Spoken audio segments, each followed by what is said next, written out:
Welcome back to another episode of the Rough Rigs podcast.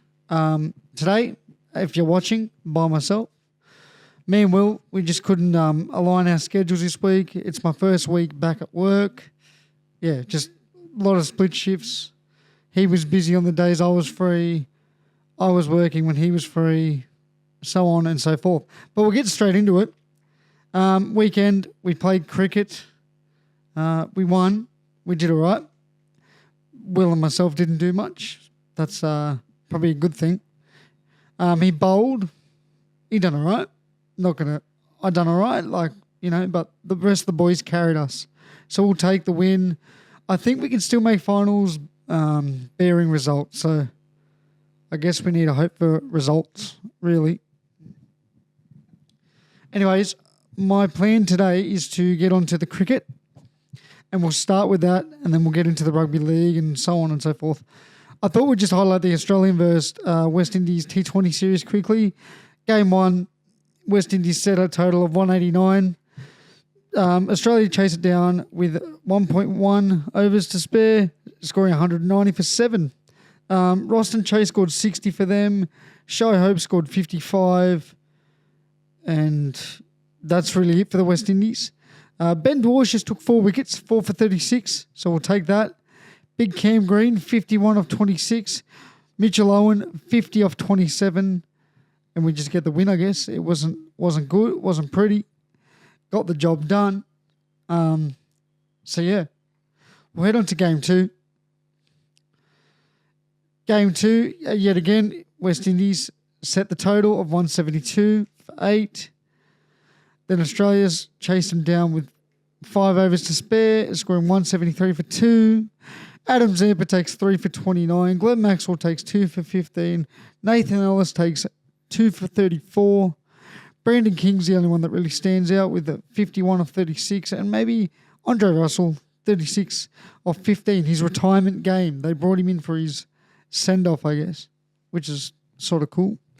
West Indies bowlers did nothing as they only took 2 wickets, so we won't really highlight them. Josh Inglis, 78 off 33. Now, this man can fucking hit a ball. And just to follow that up, Cam Green with a tidy 56 off 32, which is still super impressive in the short form. I understand small grounds in the West Indies, but the West Indies battled on the same pitch that the Aussies did. That gave the Aussies a 2-0 lead. And, Josh Inglis, famously known for people not knowing how to pronounce his name, Inglis. So the boy got 78 off 33. Crazy hitting. Watch the highlights if you got 10 minutes to yourself. It's fucking unbelievable shot making. Same with Cam Green. You got one end, the midget in Josh, and then the other end you got the giant. Big fella. Just hitting him long. God, he can hit a long ball. Now, Game 3 was cool. West Indies again lose a toss. Aussie sent them in to set the total. West Indies scored 214 for 4 of 20 overs. So a massive score, really. Well, this is probably par these days, but massive in my opinion. Shy Hope scores 102 of 57.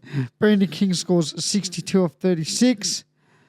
And the Aussie bowlers got fucking carted around. Our best bowler was Mitchell Owen with a statistic of 1 for 23.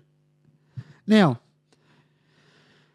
Shy Hope's 102 of 57 is unbelievably a great knock. You just can't deny it. But then there's this guy called Tim David, famous for playing only the short form, scores 102 of 37 using Dre Russ's signature bat. If you understand cricket, you get what I mean. 102 of 37 is fucking stupid. Australia chased that down with 4 overs to spare. 4 overs to spare. I mean, Mitchie Owen scored 36 off 16. Any other day, that's a mid-tier, solid outing for a T20 game. And then Tim David says, no, I'll score 102 off 37 like it's fucking nothing. So, yeah, that game was hectic just to watch. So that puts the Aussies up 3-0 in the series. We'll go to Game 4. Because I want to get onto the funny side of cricket. We all know what I'm talking about. But anyways, again, West Indies get set into bat. They lose a toss fucking yet again. They scored 205. Adam Zampa takes 3 for 54. Hardy, 2 for 24. And then Xavier Bartlett, 2 for 39. Not bad bowling. West Indies batting was just everyone did solid, is the best way to put it. Rutherford, 31 of 15. Shepherd, 28 off 18. And Powell, 28 of 22. So, not good, not bad, but everyone just got off to a start, I guess you could say. Now, Blades was the only one to really stand out. 3 for 29 off his 4 overs. But in saying that, Cameron Green, 55 not out of 35. Josh Inglis, 51 of 30. Glenn Maxwell, I mean, this is what he's in the team for. Pinch hitting. 47 off 18, just comes in, does a job, gets out. Like, Maxi, a lot of people dislike Maxi, but I still love him in the short format. I hope he can see out his career the way he wants to see it out. That'd be cool. So in saying that, the Aussies take a 4-0 lead and to the last game, which was pretty shit, really. But anyways, West Indies yet again gets an in, set a score of 170, and they're all out. Hetmeyer scored 52 off 31. Rutherford scored 35 off 17 before spitting the dummy and throwing his helmet 10 Ks. Benny Dwarshuis took 3 for 41. A bit expensive, but he took 3, so you can't knock it. Nathan Ellis, 2 for 32. And Glenn Maxwell took 1 for 6 off his 1 over. So Aussie's only chasing 170. Mitchie Owen scores 37 off 17. Cam Green 32 off 18. And Tim David 30 off 12. Just they all went in there and had a hit.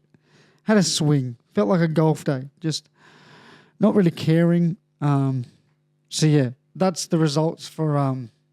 Let's just get on to the funny side of cricket. England versus India. I dislike them both equally. I don't dislike one more than the other. It sort of depends on Australia is playing either India/England. That's when my hatred might ramp up just ever so slightly from a 7 to an 8 to a 9. But how fucking funny and how, like, toys out the cot areas. Like, to give context, England scores 6,482 runs in their, innings. Everyone scored 100. It felt like everyone except for the bowlers, really. Stokes, etc., so on and so forth. India come out to bat and they're 2 for fucking spit. I'm talking 2 for 20 or whatever. It wasn't much. It was... I somewhat thought that England could have... Yeah, I just didn't want to think about it, but England looked good, for the short period until great partnerships steadied India back onto the, I guess, the steadiness, because it was always going to be a draw. England wasted too long in the day. India fought back, rain, typical England weather, etc. So, Jadeja's on 80, Washington Sundar's on 78. They're something like that. They're very similar. They're both very close to 100. And then all of a sudden, with 14 overs to go left in, what they have to bowl England. Benny Stokes, captain of England fame, captain of knocking blokes out fame, captain of clutching up matches fame. He goes out for the handshake and says, "Let's call it, boys." And Jadeja says, "You're taking the piss. You're dreaming if you think I'm giving up 20 runs away from a test century." And it's sort of bit fiery. They both ignore each other. Umpires get involved, saying, "Mate, just bowl them out, mate. It's your job. You're here for 14 more minimum overs. Come on. It's day 5. Probably let's give the fans what they pay for," sort of stuff. Stokes, the whole squad pretty much just starts sulking like fucking proper losers. It's like they'd lost the first innings when in fact they hadn't. But that's just the way it looked like they were carrying on. It was sort of just comical.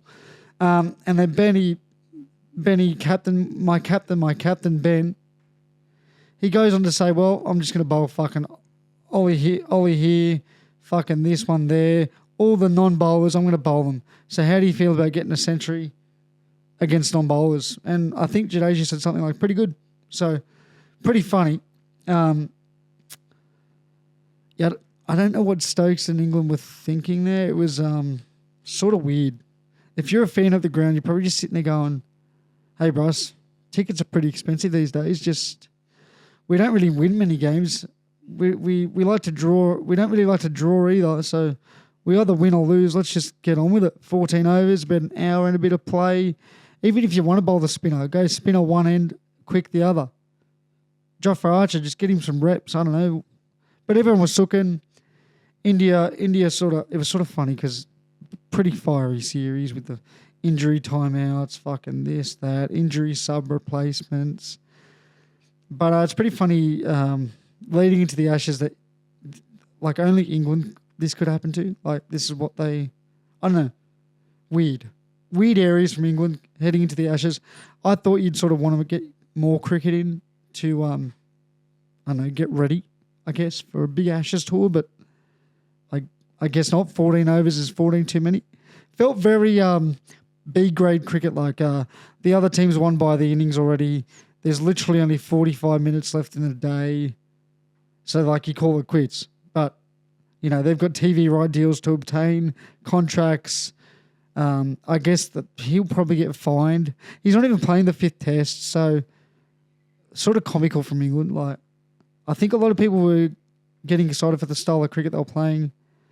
And then that happens. Like, it's just sort of takes away from Root too. Root just became second all-time test leading run scorers.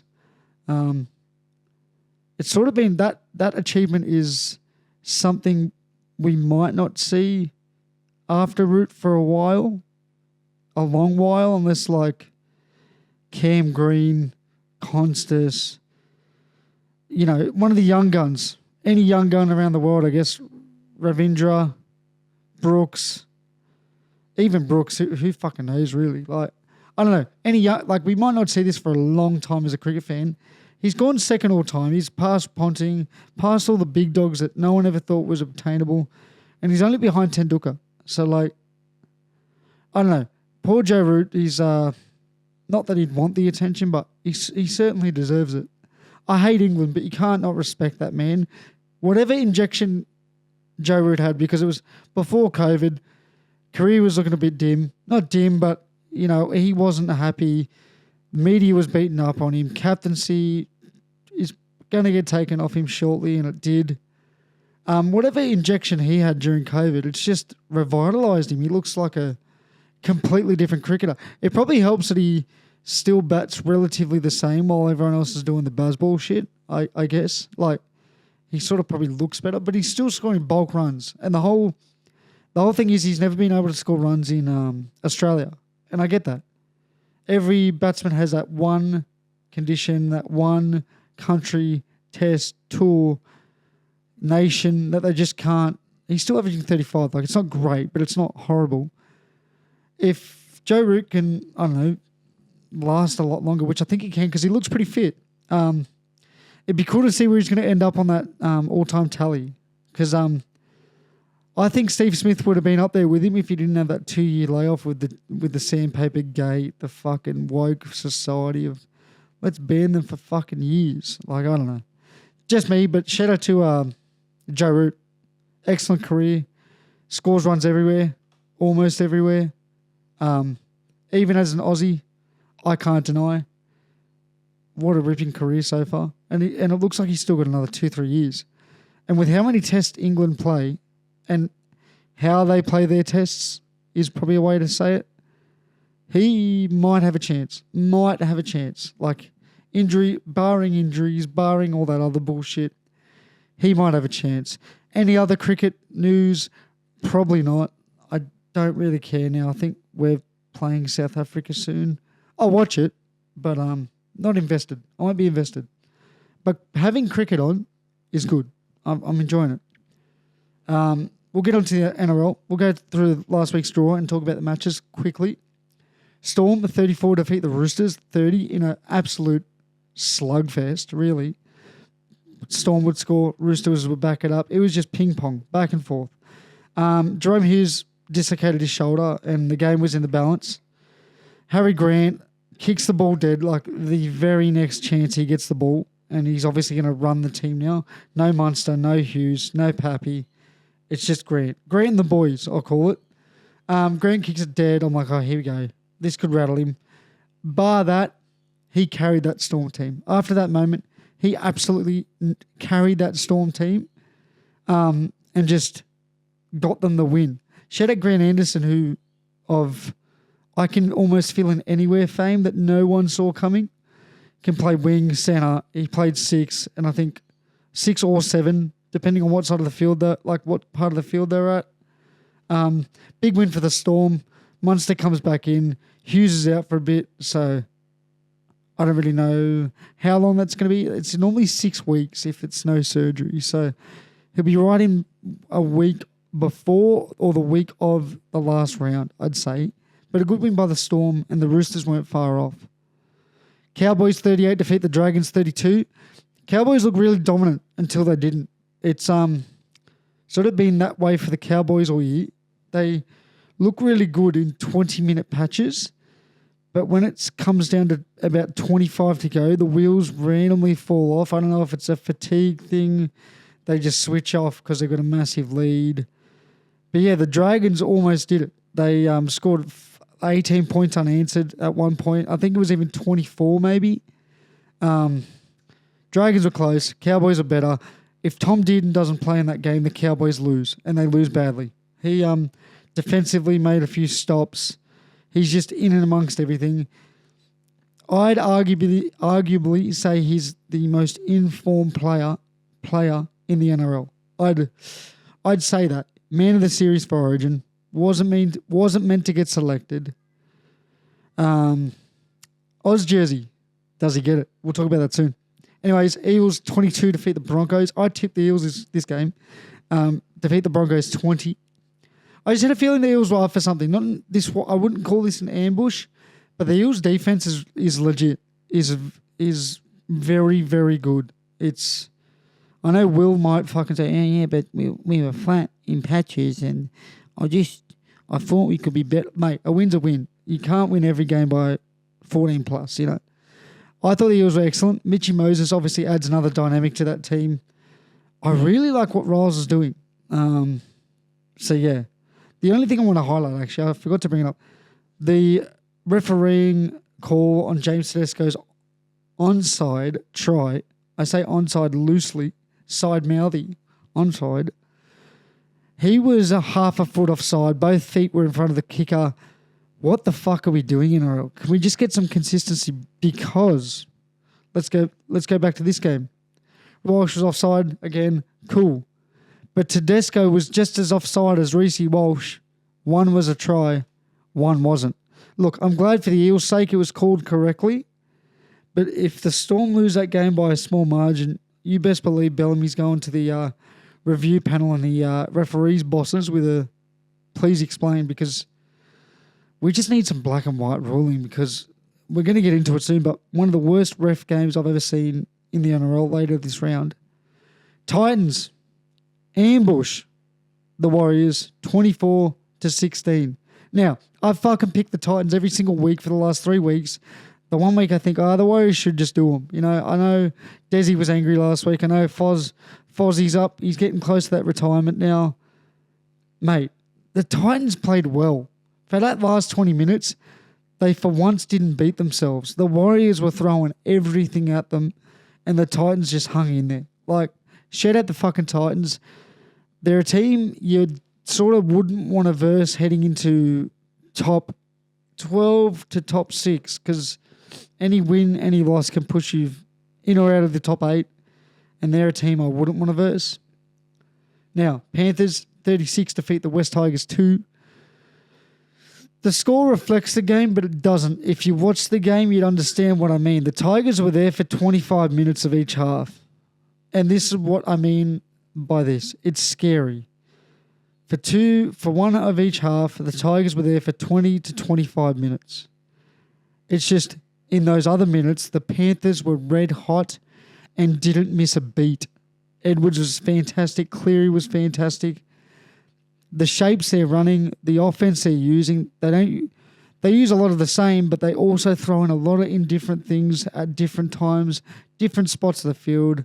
Just spreading in their own 10, in their own 20 is one example. Like, teams are trying to compress. Cleary identifies it, gives the call, and off they go. Just little things to move a defensive line to add a bit more fatigue. The Panthers could seriously make top 4. I think they're now 3 points behind the Warriors, 3 points. I think their draw, considering, is pretty tough, but I think I speak for everyone in saying this.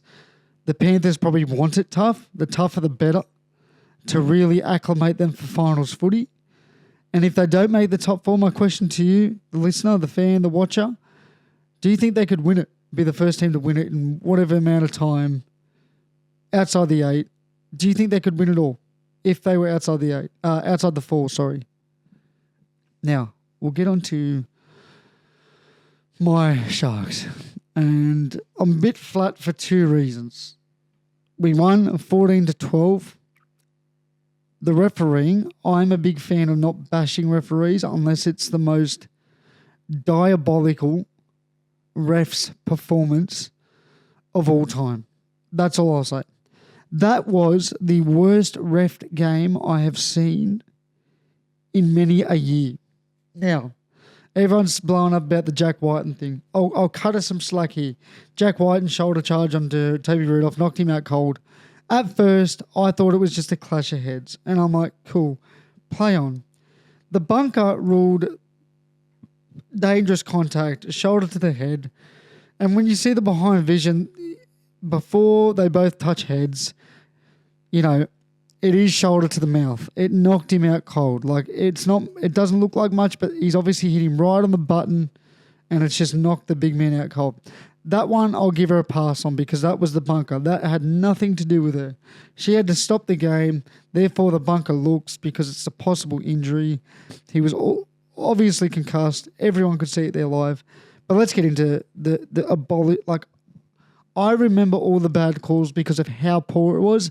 I haven't got notes. I'm literally looking at the draw, and that's all. I'm not looking at anything else. I'm looking at numbers on the draw.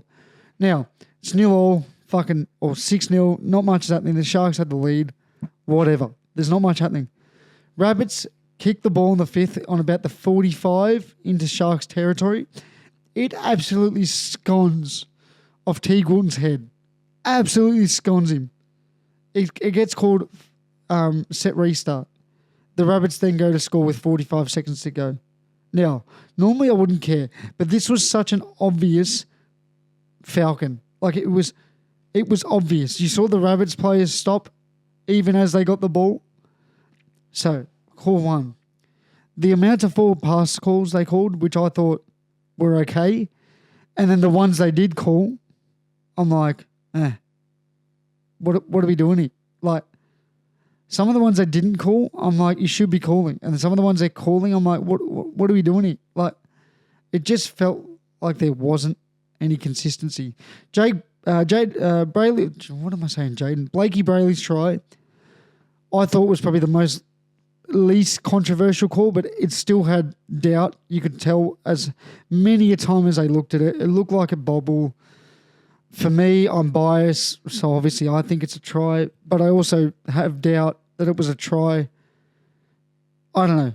Just that one was a tricky one. But Tavita Totola clearly dropped that ball. If you don't know the physics of fucking a ball dislodging in someone's forearm, you could literally see the ball lift up before the line. The point would have been nowhere near the line.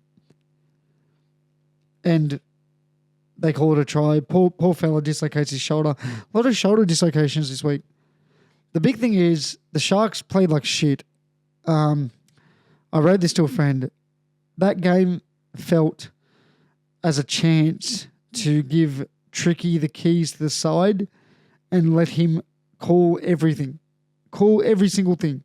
If he wanted the ball, Hines gave it to him. If he wanted the ball, first marker gave it to him. If he wanted the ball left, give it to him.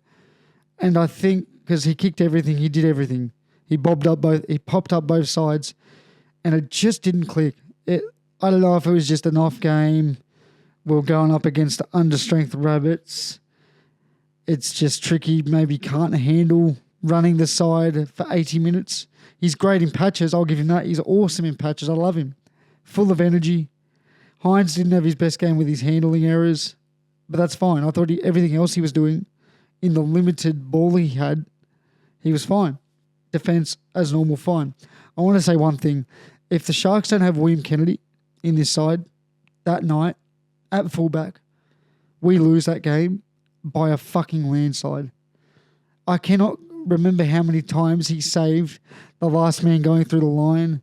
He was there on the switch. He was there when the centre would get caught out. Like, it was just a diabolical game of football. Shout out to the Rabbits, but they were tough. I hate watching my team play those games. If they play a full strength Rabbits, I feel a lot more comfortable and confident just because, I don't know, just something about young guys getting called up and they don't give us a chance, so on and so forth. Raiders 44 defeat the Knights 18. The Knights looked good for a long time until they didn't, and the Raiders went, "Yep, we're coming first for a reason." KO Weeks outstanding. Fogarty's kicking game outstanding. The edges outstanding. Just overall, the Raiders just did a job. I don't think the Knights were poor. Gagai at fullback, he was solid. Got caught out once or twice, but at least they scored points. I think the positive for Newcastle is they scored some fucking points and they did it relatively easy. I mean, take away the intercept that Sharp got in Raiders half in their own 20, I believe. They're scoring points, so at least the Knights fans have something to cheer about, I guess, like with the utmost respect, because Knights fans are loyal, but fuck me, they deserve more. Now, the absolute drumming of Bulldogs 42 defeat the Seagulls 4. Again, scoreline, obviously, Bulldogs dominated, but I thought Manly were in this for 10 to 15 minutes in each of the halves, especially the first half. I feel like the first 20 of that first half, they were there. It was close. It felt close at least. But that second half, it's like Manly forgot to get off the bus. Doggies were great. I thought Jerry was man of the match. Tracy just behind him. I thought those two were outstanding in yardage. I thought Carraz done a great job and finished some nice tries. I just thought the Bulldogs it was a solid performance. Galvin did his thing. Yeah. I don't know if that's a bounce back for the Bulldogs because I think Manly's second half was just that abysmal and it's hard to get obviously the Bulldogs are a class above a lot of teams right now and they're a class above Manly and they've showed it. But I want to see a team, take them 65, 70 minutes and see how they react with that same performance, if that makes sense. I still think the Bulldogs are a top 4 side and I still think they'll make inroads in the finals. Yeah, we'll see how that plays out. We'll go through this week's draw quickly and my tips. I don't know who Will's going to pick, but I'll guess. So we've got the Eels versus Storm at CommBank Stadium. I think the Storm are going to beat the Eels, but I think it's going to be a lot closer than people think, if that makes a lot of sense. I think Moses is back. Moses is a big game player. This will be considered every game for the Eels from round 22 to round 27 is going to be considered big. Moses is going to make sure the boys are up and around. I think the Storm win by, let's say, 8 to 10, but I think Parramatta will give them a red-hot go for the first 30 to 40. I'm picking the Storm. The Warriors versus the Dolphins. Dolphins come off the bye. They're at Go Media Stadium in Auckland. Warriors coming off a pretty disappointing loss. Nothing against the Titans, but if you're a top 4 side, this is the time of the year where if you are a genuine top 4 side, you win those games. It doesn't have to be pretty, but you just win those games. Dolphins coming off the bye intrigues me, and I think I'm going to tip them. It's nothing against the Wars. I just have a feeling. It's this time of year where your tips, you put no logic to your tips and you tip better than you normally would. So I'm going the Dolphins. Broncos versus Rabbits. I'm going the Broncos coming off a loss. The Rabbits still have a fuckload of injuries and they've just lost Tavita Totola. They've lost Jack Wyden for 3 weeks for the shoulder charge. I just think it'll be too hard for even harder for the Bunnies now to get a win without Latrell. Just even with Latrell back, it's going to be tough. So I'm going to go the Broncos. Titans versus Panthers at Seabus Super Stadium. I'm going to pick the Panthers. Just they're on a heater, and that's nothing on the Titans. I love the Titans. I love tipping the Titans. I know, I just enjoy watching the Titans. They have a big forward pack, very old school. Then they got the outside backs like Philip Sami, Khan Pereira. I just think the Panthers are going to get the job done. Now, Dragons versus Raiders. This has some voodoo about it. But I don't really know what to get a read of this game. The Dragons were okay. The Raiders were really good. I'm probably going to lean towards the Raiders, even though it's at Wollongong, only because they're first. And it depends what Dragon side gets off the bus. Now, if the last week's Dragon side gets off the bus, they could win. But who knows if they can back that up. Seagulls versus Roosters. Both coming off a loss. Roosters look really good in their loss. Seagulls didn't.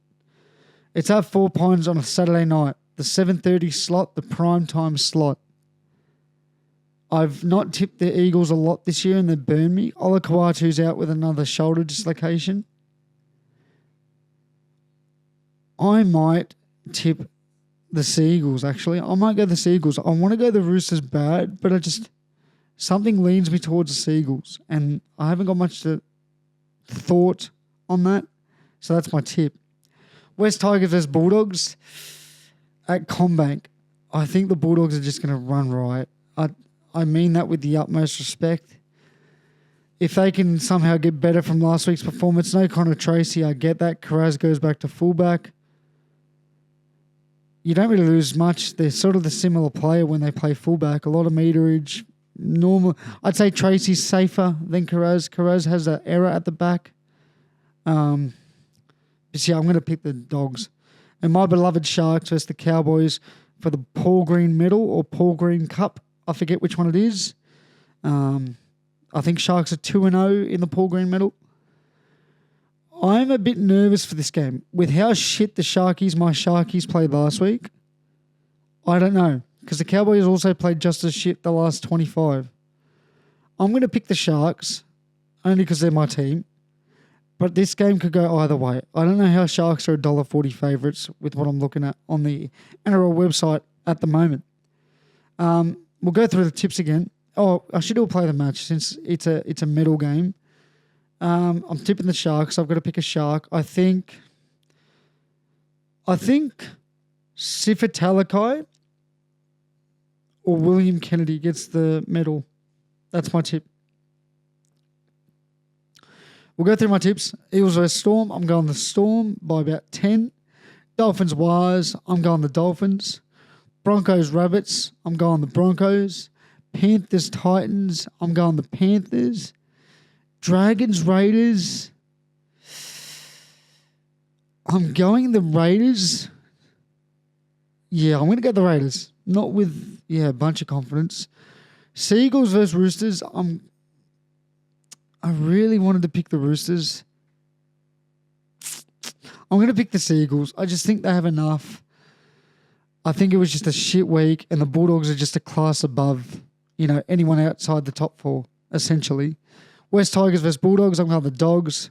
And Sharks Cowboys in the Paul Green Cup / medal. I'm going the Sharkies. They're my tips. Feel free to go on.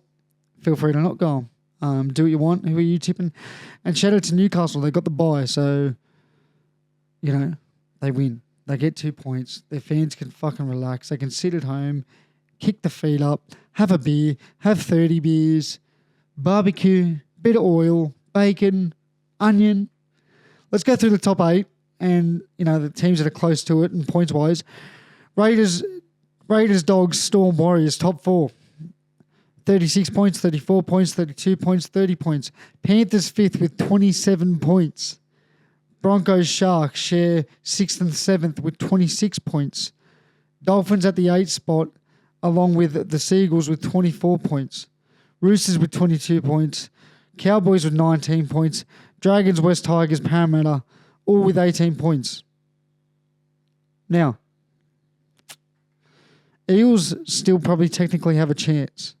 So 14th up have a chance. That's a cool top 8 into top 14 because really Knights and Titans are done. I think even statistically they're done. So my top 5 to 8 is going to be the Warriors, the Broncos, Sharks, And I want the Dolphins, but I think the Seagulls might do them late. I don't know. Maybe Cherry Evans pulls some magic out of the hat. That's what I'm thinking of a top 8. I think the Warriors just drop out. The rest stay the same. Either Raiders 1, 2, 3 or Storm 1, 2, 3, Bulldogs 1, 2, 3. I think the Wars might drop out to the Panthers. Maybe. They might just hold on. It might have just been a bad week. Losing to the Titans. I don't know. That's the ladder. Heading into round 22. I haven't got much else on. I haven't got much else to talk about. Me and we'll be back together next week. I had my first week back at work. Enjoyed it a lot. I love my job. So, to me, work's pretty fun, really. Just our our schedules couldn't link up. What have I been doing since I've been back? Sweet fuck all. I've actually started somewhat of like not a diet, but better lifestyle choices. Haven't had a soft drink for a week. I'm a big fucking carbonated drink guy. Could drink the ass out of a Monster right now, a Pepsi Max, but I'm just mentally just trying to fucking lock in and not do so. Because right now I could just crack a Monster if I had one in the freezer or anything. Pepsi, vanilla Coke, raspberry Schweppes. Anyways, I'm just getting thirsty and I shouldn't be doing that. Back to normal proceedings next week. Oh, you know who you are. I won't say your name because you might not want this, public knowledge, your name-wise. Congrats on the baby, my friend. Very proud of you. The pictures are cute as. I hope if you get the chance to listen to this, I hope you do hear this at the end. I'm super stoked for you, man. You're a great bloke, big part of the Rough Bricks community. I love you loads, and I hope nothing but health and wealth for the baby and your partner. So, love you, bro. I won't say your name, but you know who you are. There's a little shout out for you. What's the plans for the weekend? Sunday last week was Georgia and myself 7 years together. We're going to go out. She was really crook, so we didn't go out. So this Friday, we're going out to a ramen restaurant in Haymarket. Then, like the big kids we are, we're going to Playtime or Time Zone in the city. And we're just going to spend far too much money and have far too much fun and laughter at the arcades.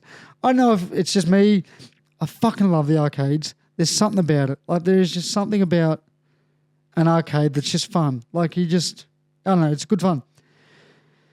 Anyways, Bitcoin update for fucking Will's fucking Shiba or whatever it is. It's probably at fucking $25 fucking dollars. It's probably looking real sad. Any other news? Happy Gilmore 2. If you haven't watched it, watch it. It's like the movie for all bros. It wasn't a great written movie. It was just a solid, funny movie. Nothing more, nothing less. If you dislike it, you're probably on your phone and you probably didn't want to watch it in the first place. I'm not a big golf guy, but even I enjoyed it. Yeah, just watching my WWE, being a nerd, video gaming, chilling, drinking fucking too much water, fucking sick of it. But I'm going to continue. It's been 1 week without it. Let's go for 2, 3, 4. Anyways, that's it for me this week. Supercoach wise, if you've stayed this long, it's now 3:04 Thursday afternoon. I haven't looked at my team. I'm probably going to open the app after this and figure out what the fuck I'm going to do. So if you're playing Supercoach this week, good luck. If you're up against me or your name's Will or Marco, get fucked. And love yous. Take care. Make sure you click subscribe, do the follow, whatever the fuck it is. Do it if you want. Love yous. Peace. Except if your name is Ben Stokes. No peace to you. Only turmoil. Just straight turmoil.